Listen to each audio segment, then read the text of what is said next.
In the Marvel Universe, there's no shortage of absurd and overpowered villains, and Shang-Chi's rogue gallery is no exception to this. Which of his enemies are strong and which are downright OP? Yeah, let's find out. Who are you?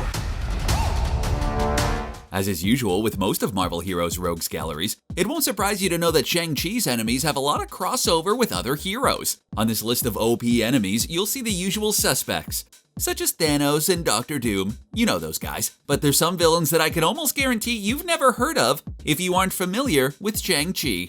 Buckle up. Tell me his name again. Li Ching-Li, better known as his alias Death Dealer, was a fairly minor villain in Shang-Chi's comics. Lin was a former MI6 operative who was given his Death Dealer call sign from Fu Manchu when Shang-Chi failed to assassinate him. There really isn't too much to say about this guy. He's really your standard Deathstroke type of assassin. Think Deadpool without all the fourth wall breaking and regeneration abilities. I don't think this guy's Canadian though. Canada! He has the usual fare as far as comic book assassins. He uses pretty unique weapons, however, essentially being 3 short swords glued together at the hilt. If you need more proof of his lack of relevancy in Shang-Chi, in his last appearance, he ambushes the master of martial arts, only to be burned to death by a lit brazier not half a page later. Hopefully his upcoming role in the live-action film will give this cool-looking assassin his time to shine. Razor Fist is a very apt description of this Shang-Chi villain, as well. Just take a look. As is fairly common with Marvel characters, Razor Fist is merely the alias for a number of villainous folk. The title originally belonged to a man by the name of William Young, who ultimately met his demise from some very unfriendly friendly fire. The title then transferred over to 2 brothers, William and Douglas Scott, who shared the title while committing various crimes. Razor Fist crimes. William Scott was also killed by friendly fire, which begs the question of how accidental it really was. Now you may think that Razor Fist would have some pretty cool abilities like being able to shoot his blades out, electrify them, or something, but no, he's just a dude with swords for hands. On a separate note, I would never want to play Five-Finger Fillet with this guy. It just doesn't seem fair. Or possible. Most casual fans will be familiar with the Mandarin from his red herring role in Iron Man 3, but his comic book incarnation is actually quite different. Well, this is because the Mandarin that we see in Iron Man 3 isn't actually the real MCU Mandarin. This is the Mandarin? I know, it's embarrassing. The short film called All Hail the King reveals that a character by the name of Wenwu will be the real Mandarin featured in the upcoming Shang-Chi movie. Also, unlike the film, the Mandarin uses 10 rings of power, which he wears 5 on each hand, to channel various magic abilities, such as ice, fire, and lightning blasts. He's able to do much more than just casting blaster spells, though. He's also able to mind control people, create an impenetrable darkness, and affect objects on the molecular level. That's right, the real Mandarin can do a lot more than just being a human easy-bake oven. Hi, Trevor Slattery. I know I'm shorter in person, a bit smaller, everyone says that, but... Ole, ole, ole, ole. The Ten Rings are a terrorist organization that were created for the MCU, especially unsurprisingly. The Ten Rings were originally controlled by Raza, who's killed by Obadiah Stane, and were later used to cover up Aldrich Killian's plans. In the MCU, the Ten Rings were shown to be one of, if not the most powerful terrorist organization in the world. In the first movie, they captured Tony Stark and forced him to make an arc reactor before escaping with his Iron Man Mark I suit. Ever since the first Iron Man film, there hasn't been too much mention of the terrorist organization outside of a few cameos. But expect that to all change when Shang-Chi gets involved in the new movie. Little is known about Xialing, except that she's the estranged daughter of the supposed Mandarin and leader of the Ten Rings in Shang-Chi, The Legend of the Ten Rings, set in the Marvel Cinematic Universe. She's also sister to the titular character Shang-Chi. Talk about a rough family dinner, huh? She was originally a member of the Ten Rings, but it seems she foretook her father to join her brother in the fight against the terrorist organization. She seems to be most clearly related to Esme in the comics, also known as Sister Dagger, who was half-sister of Shang-Chi. If this comparison is fair, it's likely she will be an assassin who uses throwing daggers to take out her enemies. Well, what's there to say about Doctor Doom, really? I mean, it's Doctor Doom, guys. This guy pretty much falls into the category of villain of the entire Marvel Universe, so really he isn't super unique to Shang-Chi, he just fights everyone he can. Victor Von Doom is one of the poster boys for the baddies of Marvel, and it's easy to see why. Not only is the evil ruler of an Eastern European country, but he's also an evil genius with a bunch of powers, including magic and psychic abilities. He also has the most powerful superpower of them all, diplomatic immunity. Shang-Chi even goes mano-a-mano with Doctor Doom in his arena in issue 60 of the original run and wins. Well, actually, it was a Doctor Doom robot, but still it's pretty impressive nonetheless. I couldn't beat up a robot, could you? Huh, didn't think so. Don't you hate it when you and your best friends are raised together by your martial arts master? but then he tries to kill you and ends up breaking his neck and dying, and then gets resurrected into a clone body? Yeah, me too. Unfortunately, our boy Shang-Chi had to go through this when his friend Minai, also known as Midnight Sun, tried to kill him. Turns out the people who cloned his body were the Kree, who gave him a body with abilities far greater than those he had in his original human body. He's so much stronger, in fact, he was able to take on the Silver Surfer, which always seems to be the litmus test for what makes a strong character in Marvel, doesn't it? Just like Dr. Doom, Thanos is pretty much the villain of everyone in the Marvel Universe, isn't he? What's there to say about the Bad Titan? Of course, Thanos isn't a unique villain to Shang-Chi, he pretty much kills anyone all the time. One of Thanos' most consistent goals is his desire to wipe out all life in the universe and to do what he needs to assemble the Infinity Gauntlet. Thanos has some of the strongest abilities a relatively mortal being can have in the Marvel Universe. Thanos has some unimaginable raw power, being able to easily beat the Hulk in a test of strength. He also has the agility and reflexes on par with an Eternal, and his stamina is near limitless, as his body produces almost no fatigue toxins. If that wasn't enough, he has the ability to simply shoot pure energy from his hands. He may not be a Dragon Ball character, but he would fit pretty well. He does remind me of Jiren quite a bit. Sindr, the Queen of Cinders, the Fire Queen, whatever you want to call her, she's a giant lady made up of fire. Makes sense considering she's the current ruler of the fire giant race.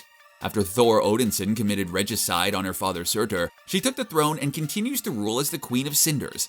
At one point, Sindr was able to capture the continent of Asia before Captain Marvel put an end to her conquest. Surprisingly, as a fire giant, most of her abilities come from the fact that she is made of fire, and well, giant.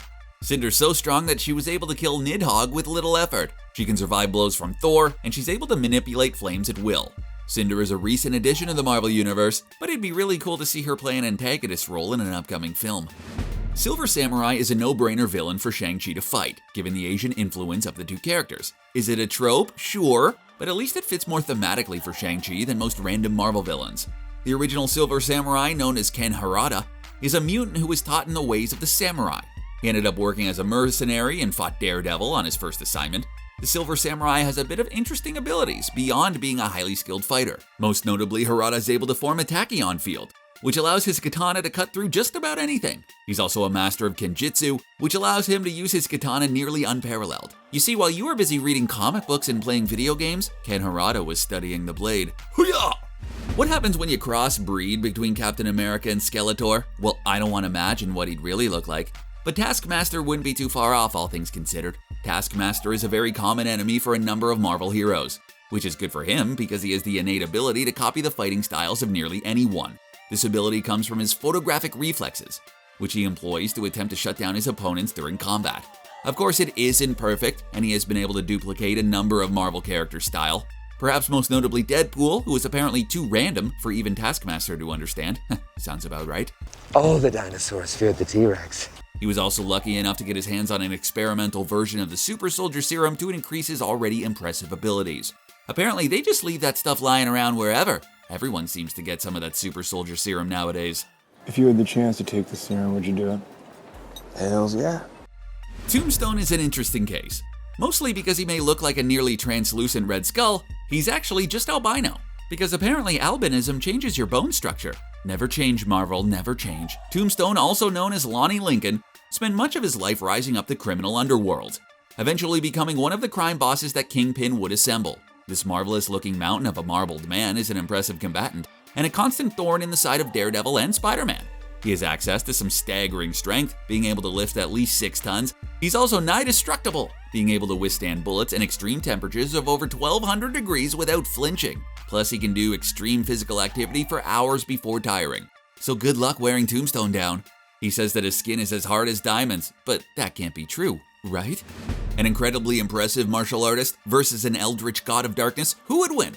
Well, if this one doesn't go to show just how out of his depth Shang-Chi is apt to get, I don't know what will. Knull has a number of aliases such as Cosmic Satan, Destroyer of Stars, God of the Symbiotes, and Lord of the Abyss. Heck, I'm intimidated by just how many names this guy has. Being the God of the Symbiotes, it's no surprise that Knull came face to face with Eddie Brock, aka the host of the Venom symbiote, and killed him. Fortunately, however, Brock was resurrected by Captain Universe, who then cast Knull into the sun, killing him for good. Technically, this happens when Eddie becomes the new God of the Symbiotes, which if you ask me is just a bit better than the last guy. We're done. Ooh, he's freaky looking. Apaec is yet another wannabe Spider-Man, but he's almost definitely the most terrifying of them all. Apaec, also known as Apaec the Destroyer, was a god worshipped by the Machi tribe of Peru. Fortunately, his cruel tendencies caught him the attention of the United States, who then arrested him? How do you arrest a god? Anyway. Madam, a god doesn't plead. Unsurprisingly, the literal god escapes from prison and returns to Peru. Later on, he was given a drug by Norman Osborn that changed his appearance to that of a black Spiderman, except he kept his extra appendages, having a total of 6 arms. Apaec has access to nearly all the same abilities as our friendly neighborhood web-slinger, such as super strength, speed, and durability, as well as the usual wall climbing, as well as web-slinging through organic means. He also has a highly venomous bite, which can seriously incapacitate those unfortunate to feel it. Bullseye is a great example of a Shang-Chi villain. For all intents and purposes, he is just a normal man, except incredibly skilled and in peak condition. Bullseye, better known as Lester, yup, just Lester, is able to use nearly any throwing object in his vicinity to a deadly projectile. He was originally a fantastic baseball pitcher, but his sadistic tendencies got the best of him when he decided to throw the ball at a batter, killing him. Man, that's a mean fastball. This sent him down the path to becoming a paid assassin, and eventually becoming one of Daredevil's most persistent enemies. This comes partially from the fact that he killed Matt Murdock's lover, Elektra, with a playing card no less. After a devastating fall crippled him, his bones were laced with adamantium, making him even more of a formidable foe. This is one guy I'd never be willing to play a game of poker with. Foundry is not the most well-known Marvel character to say the least. He's a member of the Avatars, a giant hulkling man dressed up in what can only be described as vaguely samurai armor. While it's pretty easy to assume his strength from his size, he's also able to shoot flaming lasers from his eyes, as well as transforming his hands into weapons. There isn't really too much to say about this guy, but based on what he can do, he would not be an easy fight for our resident master of Kung Fu, Shang-Chi. This villain is so classic Marvel. They needed a new villain, so they just put a big red orb on a girl's body. Yep, that'll work.